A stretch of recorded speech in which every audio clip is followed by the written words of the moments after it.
right.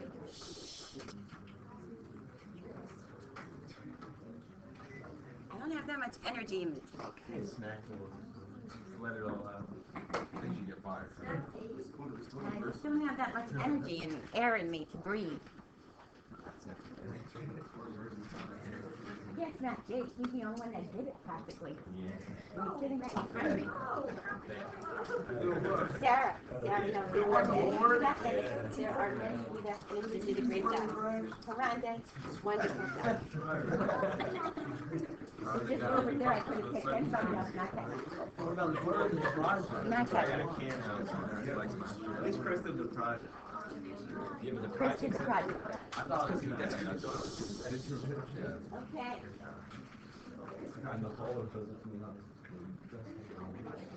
All right, let's go over this. All right, so you had to match this up. All right, you had to match this up. No, I know. As long as you were excused for the day, I excuse your homework. Oh, okay. Yeah. You have to be responsible for it. You have to make it up. This is a good time to work on when we're doing it. Okay, so we're matching this up. So 5 was the grade point averages of a sample of students with finance majors. Your grade averages in college. Don't forget this is a college course, and you do get a number grade. You do get that letter grade, like 0, A, B, C, D, E, A, B, C, D, F, whatever it is. So it converts to a grade point average. So from 0 to 4 is a grade point average. If you look from here, 60s to 90s, what could that be? Ages of a retirement home, 60s to 90s. 7, you're going from 5 to 40. So 5 to 40, how minutes they drive to work? From 5 minutes to 40 minutes. And from 200 to 220, those are speeds, top speeds of cars. So you just look at your number lines and try to make sense out of what's going on. Stop me if you have any questions. This one too, what did we have to do with this? 3 observations, good. So, what kind of graph is this? This number 13. Some sort of bar graph. Pareto. No, tell me. Why is it a Pareto, Jake? I didn't think it was because Tumblr. Because what? Looks like Tumblr is. I don't know, maybe it's just me. It kind of looks like that. It almost looks like that, but they probably made them the exact same. Yours might look better in your book than mine does up here. But what gives this away also? What kind of x-axis do we have? Nominal. Those are nominal entries. Those are nominal. And who uses a nominal x-axis? A Pareto chart. Also, what else gives it away? There's gaps between your bars, right? Because there's no continuity on your x-axis. Number 14. What kind of chart is this? John, what kind of chart is this? Number 14? Uh-huh. It is a Pareto chart. No, this one. Oh, that one. Dot plot? Well, not a dot plot. What are we measuring in? Measure years. Years. Time series. This is a time series. Guys, I want it quiet out there. This is a time series. Give me one observation about this graph. Give me one. We know it's a time series. Give me one. It's decreasing over time. So these are motor vehicle thefts in the United States. They're decreasing over time. Give me another observation now. There was 1.2 million deaths in 2006. Okay, Sarah took the fact that 1.2, she went to the graph, it said in 2006 there were 1.2, these are millions, thefts in millions. Which years had the least, which which year group had the least amount of decrease, percentage-wise? 2010 and 2011, good. 2010 to 2011, how did you know that? And what did you look at? The difference in slant. The slant, which is what? Slope, which is slope is rate of change, average rate of change, right? So this had the least amount. Which, ladies, which one would you say had the most? Looking at the slope of the lines. 2008 to 2009, right in here, right? So we can tell a lot by this graph, even without having to measure and take actual amounts. Okay, what do we know about number 15? That's a pie chart. Give me one observation about this pie chart. Tailgating. Tailgating might be leading cause. Tailgating? Yeah. Tailgating is the biggest section, right? So how other drivers irk us? By tailgating us. What gives you road rage? Tailgating. Tailgating is one of the biggest ones. Give me another observation. Riley, what do you say?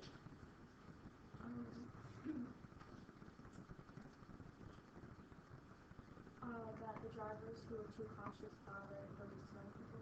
Okay, they bothered the least amount of people being too cautious. Okay, Jake, what do you see? What can you tell me about the overall graph? Does it appeal to you? Not really. Not really. What bothers you? Just a lot of entries. There's a lot of things going on. What bothers me too is sometimes we can't really put it here. We write it outside, but I like that part of it in this graph because you can kind of see the percentages right out there, right? I can tell what each one of them is saying. Sometimes when it's here, but we've got a lot of little small categories using 2 parking spaces. That surprises me. It's only 4%. That should be higher, right? Using 2 parking spaces. This isn't a valid graph. I'm sorry. Well, we would have to then, what would we have to do? We would have to then go figure out where this population came from, where this sample came from, and obviously it didn't happen in our area. Okay, cell phone usage, this is probably increased because this book is probably a few years old at least. All right, so the next one, the amount spent on pet care. What kind of graph is this? Kevin. It's a Pareto. Okay, what gives it away? This is nominal. Good. What else? The gaps between here. They have gaps. Okay. An observation. Kevin, give me one observation.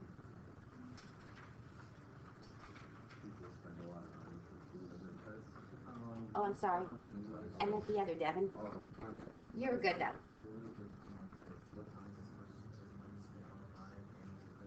Yeah, look, this is about 20. This is about 4. So about 4 or 5 times as much spent on that. Good. It's nice to see the decrease in the bars, right? You can tell the amount on pet care. Food is number 1. Vet care is number 2.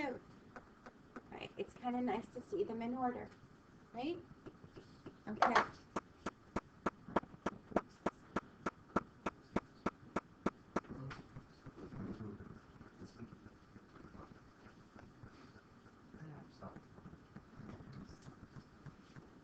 But I turned my back, so that means talk.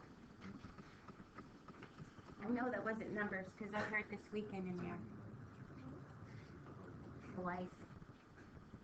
All right. Number 17, you had to do a stem and leaf plot. So this data represents the scores of a biology class on the midterm exam, which they shouldn't be that far apart, right? They shouldn't be that bad. So my lowest score, I find my lowest score first, 67. I find my highest score, 95. So I go from 60s to 90s. Doesn't matter if one of those is missing. You have to show me all of these. You have to put all your leaves in order, lowest to highest.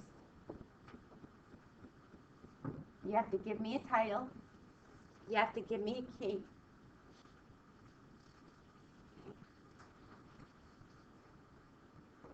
Good. For those of you that don't have it, I'd write this down. I don't know why you don't have it, but I certainly would write it down.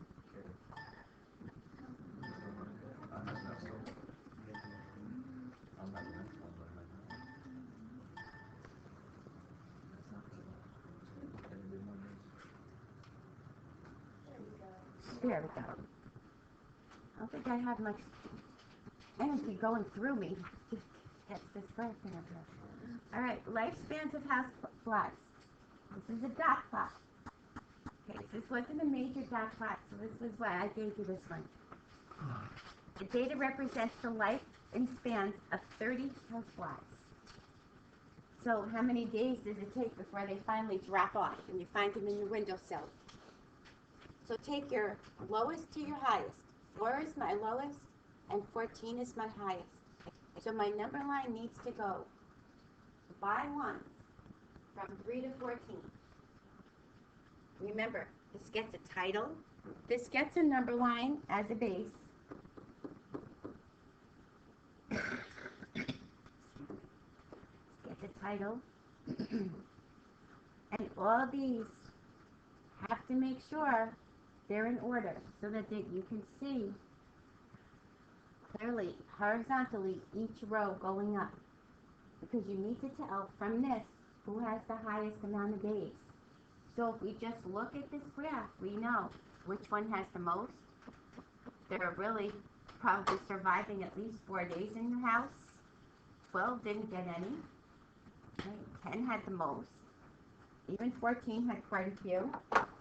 So those annoying flies could live 14 days in your house.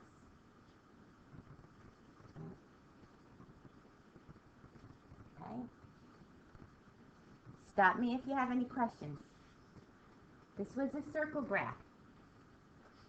To set up your circle graph, what is the first thing you need to do for all those 4 sections? Split it into 4 quadrants. Well, we're going to split it into 4 quadrants, but before we can get there and we make this, what is the first thing you need to do with those numbers? Add them together. You need a total. You need a total. Because for you to do a circle graph, it's part over whole. It's what proportion is this? What percent is this? So you need to total these guys. You need to give me a percentage if you want an angle. I really don't care about the angle. If you know how to find it, that's fine. If you like to do your graph by angle, please do. We usually don't do angle. We do angle more in geometry than we do in the business world because people like percentages. If I tell them it takes 45 degrees, do they really think 25%? Probably not. Or do they think 22%? 45, what, and 45%? So do they think this? No. So they want to see percents. And I would like to see percents because these are the things that are going to change. Now, like Sarah said, quarter it, set it into quarters, and work from there. Give it a title, label each part. If you need to, come out here and write it out here if it's confusing, if you don't have enough room. Usually, like in the book, they'll put different colors in there. So the colors kind of stand out, their sectors stand out a little bit better. You like to color it in, that's fine. But this is good enough. Does it have to look exactly like mine? No. Could I do 10% over here first and 20% or 20% over here? 20% over here? Can I do my 39 down here and my 32 down here? Yeah, you can do it however you like. As long as this is not my 39% and this is not my 20%. I need this to be in perspective. 39 cannot be smaller than 20, cannot have a smaller space than a 20. 39 cannot be smaller than at least a quarter or almost 3/4 of that part. So as long as it has a perspective to it, no one's going to measure it. It's just for our intents purposes. So we're good with this. This usually is confusing. Just remember you have to total. That's why in the book it refers to your relative frequency. Your relative frequency is part over whole. And a lot of you did not have this. You should be writing this down. You guys are taking a college level course. Okay, Pareto. Pareto, yes, you probably haven't seen, except for last week. We're putting a highest to lowest bars. Find out which one is the highest. Remember, your entries on your x-axis are nominal. That's why the gap is here. There's no break over here. We don't need a break here because it's a nominal entry. So we don't want to show continuity, which is why they put a gap. Without the gap is when we have continuity. So we have no continuity, so we have a gap. We get a title. We have labels. We label each one, use a midpoint thing. Use the midpoint, just put that little label in the middle of your bar. Highest to lowest. So now, when I want to know the number of times that medication dispensing errors were detected in a 2-month study, the ones I want to look at first are my highest ones. I want to see what's happening here. Which ones do I really need to work on improving? I don't want this frequency to be so high. Good? Yes? No? Okay. 32. You had to use a time series chart. Remember, a time series chart, do not bring down these ends. Time series only happens over that time. And like I think it was Sarah that said last week, we don't have a 0 time.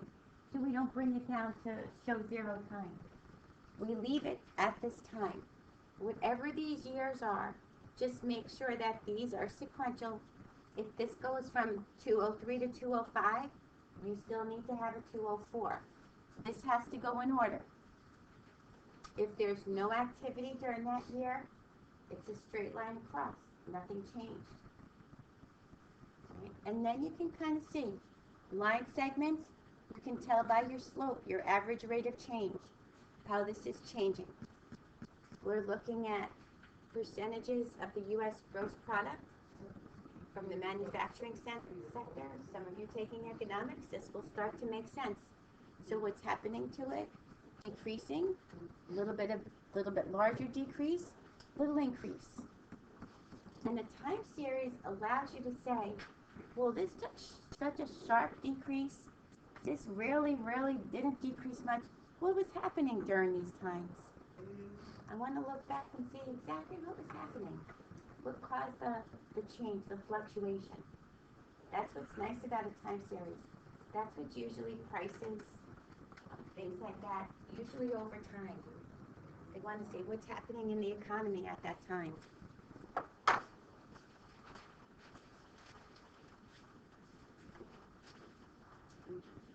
$35, a Pareto chart again, taking it off of a circle, putting it onto a Pareto.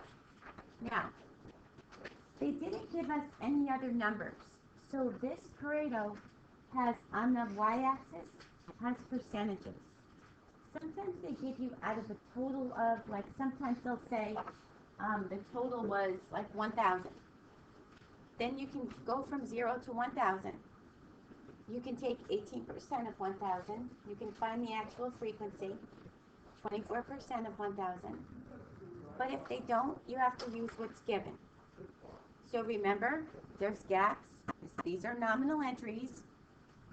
They get a title. And this time around, instead of a frequency, the only thing we can give them is a percent.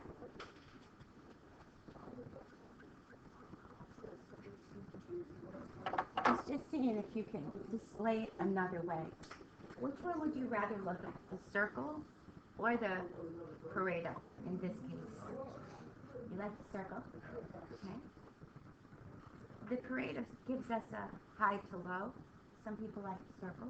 The circle usually, the book especially, always has colors in it, which makes them stand out a little bit more than ours. Okay, now this one was a little tricky. This one went from a Pareto chart, sort of, so to speak, to a pie chart. This one was a little trickier because you had to pull out these percents. The number of people, you had to estimate a little bit because of their chart. If your estimates were off, like, say, on Friday the 15th looks good. Say Saturday, I put 14, you put 13, not a big deal. But remember, these have to add up. Find part over whole, find your percentages. It was nice based on 50. And look how your circle graph goes. Kind of a little small. Which one looks better in this case? A pie chart or a Pareto chart? Pareto. You had too many little sections together. If they look like this, the circle chart looks much better. It had less entries. This one had a lot of entries, and they were kind of close together.